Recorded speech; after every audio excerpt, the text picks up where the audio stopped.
శక్తివంతమైనటువంటి ఈ శ్లోకాన్ని పఠించడం వలన మనకు సకల సుఖాలు కలుగుతాయి, అలాగే సకల శుభాలు అమ్మవారు మనకి ప్రాప్తిస్తుంది.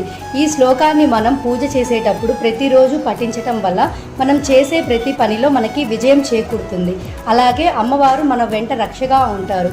చాలామంది పూజలు చేసేటప్పుడు హారతి ఇస్తూ ఏ పాట చదవాలో అర్థం కాక ఏ శ్లోకం చెప్పాలో తెలియక నార్మల్గా హారతి ఇస్తూ ఉంటారు.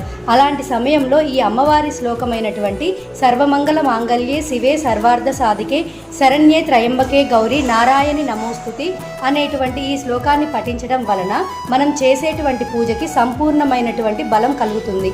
అందుకే అందరూ రోజు ఈ శ్లోకాన్ని పూజ చేసేటప్పుడు పఠించండి. మీరు రోజు హారతి ఇచ్చేటప్పుడు ఏ శ్లోకాన్ని చదువుతారో కామెంట్ చేయండి.